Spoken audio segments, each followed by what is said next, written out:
Welcome to Transform the Money, Transform the World. Guest speaker Brian DeMint. Brian, in our last conversation, we got cut off because of time, but you were just talking about studying the history of money, in particular, our monetary system. Did you ever read the book, The Creatures from Jekyll Island? That's probably the most compelling book that anyone can read. I mean, I've written a couple books, but if somebody really wants to be sold on the state of our monetary system, go read that book, The Creature from Jekyll Island. That is probably a foundational kind of cornerstone of the person who wants to have an informed view on kind of the things that we're talking about. Okay, so we were talking about the journey to writing your book. And so you're studying money about 10 years ago. You're curious, you pick it up and understand Bitcoin. You have to understand the history of money for sure. So take it from Yeah, there. well, the reason I wrote my first book, Bitcoin Evangelism, is pretty simple. It came out of the fact that every time that there was a Bitcoin bull run, and if anybody is keen to how the history of Bitcoin, you notice that about every 4 years, there's a bit of a mania around Bitcoin. You see it all over the financial channels. You have your friends asking about it. That's because every 4 years, the supply of Bitcoin gets cut in half. And this is going to continue to happen. So yes, there's going to be manias around Bitcoin. But every time this would happen, I'd get a flood of text messages from people I haven't talked to in years. And they'd say, hey, over text message, can you explain Bitcoin to me? And I'd say, well, that's hard to do in through a text message. So I set out to write a 5 to 10 page PDF that had common questions that I was getting about Bitcoin. And what I discovered was it's very difficult to answer everybody's question because you have people asking about, you have gold bugs asking about elements of how Bitcoin is a better gold or different than gold. You have people that care about the censorship resistance and the liberty element and that sort of thing. And so, but you get questions like, I'd have family members say, I could never trust my money to an algorithm. I can never trust my life savings to an algorithm. That sounds crazy. And there's answers, I'd set out to write answers like this, like, you know what? You trust far more than your money to a computer algorithm every single day. When was the last time that you drove through an intersection going 50 miles an hour when you have a green light and you thought twice about trusting your life and the life of your family, which is far more precious than money, when you didn't think twice about trusting your life to a computer algorithm? That's exactly what you're doing. The algorithm of that intersection says when north and southbound have a green light, east and west have a red light. We trust in algorithms all the time. We trust in mathematics. We do it by default, so we don't even think about it. But that's exactly what's occurring with Bitcoin. So the book set out to answer questions in a very easy to understand way for people. And it's been wildly successful because I think those are the kind of questions that people are craving about Bitcoin.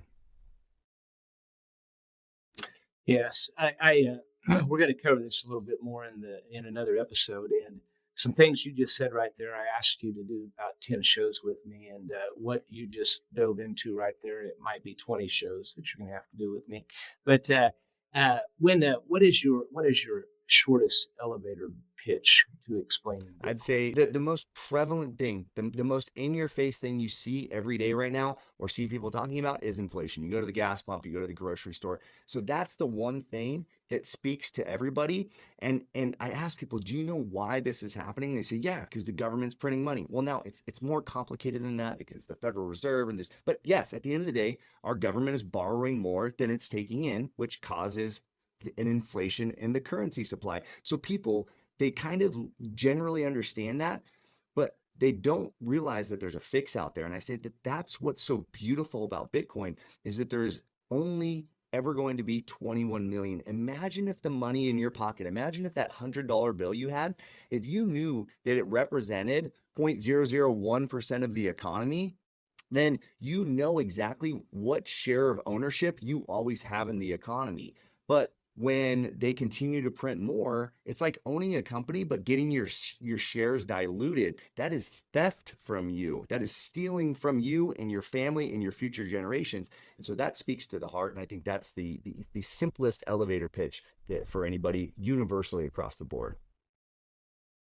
One thing I do, I start off by, to me, so many people are defeated, and they've been misinformed about it too. and I'm gonna talk about that in one of the segments. We're gonna go back and forth on that. But I start off by saying, hey, just relax, okay? You invested in this phone and possibly the company that produced the phone, and you probably, from a technical standpoint, don't know how this works, okay? So relax. Now, Bitcoin is much easier to understand than that, but then I go right away to electricity. If you read history books from about 1900 all the way, unfortunately, up to about 1940, this country had a hard time understanding electricity and trusting electricity. And here we are. We kind of enjoy it and appreciate it. And it made life better. So that's the comparison I like to make. But one of the things that seems to resonate with people is I will ask, what is eHarmony or Match.com? I'll ask you, Brian, what is eHarmony? eHarmony's a dating website that pairs like-minded individuals, I guess. I don't know. Who says it's a dating website? Who says it's a dating website? If we start chatting Brian's dating website, think we're going to get much traffic? Might get a little. But, eHarmony came out, right place, right time. Okay? Bitcoin, decentralized, consensus-based asset ledger. eHarmony, centralized, consensus-based asset ledger. Okay? If 5 people joined eHarmony and 4 of them got married and 1 person paid a fee and there were no mates left, then what would eHarmony be? Be a Ponzi scheme. Okay? But eHarmony had enough adopters, okay, it's matching, decentralized consensus-based asset ledger. In fact, that's just where we'll pick up the next show talking about that. So, Brian, thank you very much, and we'll see you again next week.